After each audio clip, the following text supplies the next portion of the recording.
there friends, it's Ashley here from the Loopy Lamb and theloopylamb.com, and today I'm wanting to show you this new yarn that I found at my local Michael's. I stumbled across it and it's one of the new 2021 fall line of yarns coming from Loops and Threads.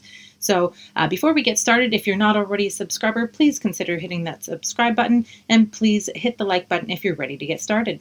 You might already be familiar with the Loops and Thread Impeccable line of yarn, but now for fall 2021, they're coming out with Loops and Thread Impeccable Plus. So what's the difference? Well, immediately right off the bat, you can see that it is much thicker than its regular Impeccable counterpart. This is a size 6 super bulky weight yarn. I have it here in the 3 colors. This is deep forest green, and gold. The first thing that I noticed on the rack when I stumbled across it was not that it was bulky, but the twist in the yarn. It's quite noticeable and pronounced, and it kind of reminded me of rope just because this was the first color I'd seen. And I thought, oh wow, that kind of is really chunky looking. And the pronounced twist in the strand does give it some really, really great stitch definition. And I'm going to get into that when I show you the swatches. So this is, as I said, it's a size 6 super bulky yarn. It's 100% acrylic. This is a 127.5 gram ball, and it's got 71 yards or 65 meters to a ball. Now here, full price, it was $4.99 per ball, which is the same price as the normal Impeccable here. The recommended hook size is a 9mm, or for you knitters, it's a USM or 13 knitting needle. It is machine washable and dryable, but you don't want to be getting this dry cleaned, and you definitely don't want to be putting an iron on it because it's acrylic. If you do that, it will melt. I have already done up some swatches, and I'm going to show you the 2 swatches I've done. I actually did probably about 4 or 5, but I chose the best 2 to show you with you here. When I was crocheting with this yarn, it kind of felt like I was crocheting with a rope. It is very, very dense. There's very little give in the ply, and using the recommended hook size, which is the 9, I came up with this very, holding it up here, and it's got no drape. It is practically a piece of cardboard here. Great stitch definition though. Each stitch just kind of jumps out at you. It's very chunky looking, and I like that, but I don't like how stiff it is. So I went up to a 10mm, then 12, and still nothing, very little movement in the fabric.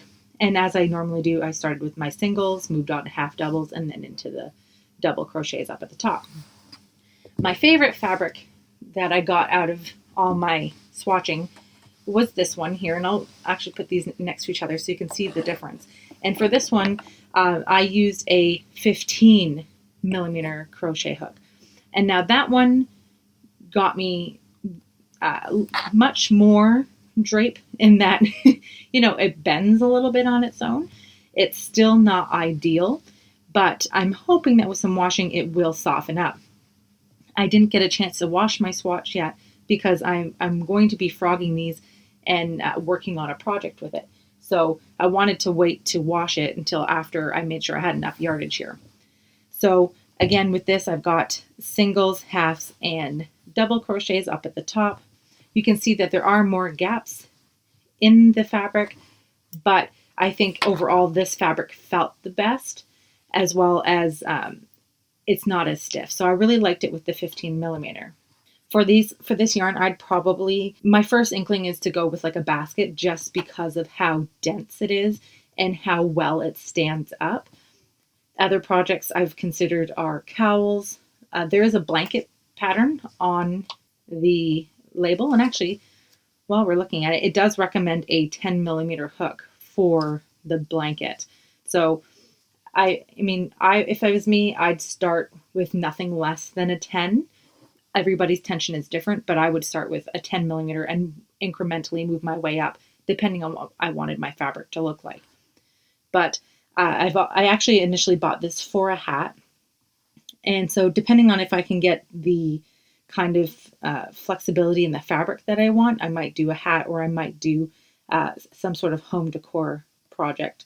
and I'll try to keep you guys updated on what I decide with this. But it is available at Michael's. It's not, as of the time I'm recording this, it's not even available on the Michael's website yet. I just kind of happened to stumble upon it just after they had put it out. So I thought I'd share it with you guys so you guys can see it before maybe it's even in your stores there. So if you have any questions, please leave them in the comment section below. Or if you've already grabbed a couple of scans of this and you've tried it, I'd love to hear what you made and what your experience was working with this yarn.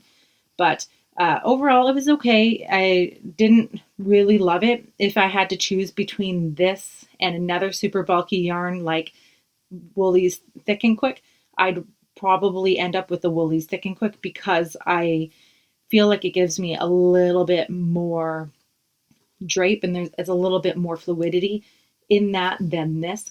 This really did feel like I was crocheting with a rope, and it's not overly soft. So there is a significant price difference though. The Woolies Thick and Quick here is usually $8.99 a ball, and I think that's got 82 yards in it. And so that's only 11 yards more than this ball for $4.99. So if you don't mind experimenting with it, washing it and seeing how it works up, or if you really want something, if you're doing it like a larger project, it is much more budget friendly than the Woolies Thick and Quick. But my personal preference would be to just stick with the Woolies Thick and Quick. So again, if you have questions or if you have experience working with it, I would love to hear from you. Leave it in the comment section below. And if you enjoyed this review, please hit that like button and please consider subscribing to my channel to keep in the know for all of the new reviews, free crochet patterns, and giveaways that we have in store. So thanks so much for watching, friends. Happy hooking, and I'll see you next time.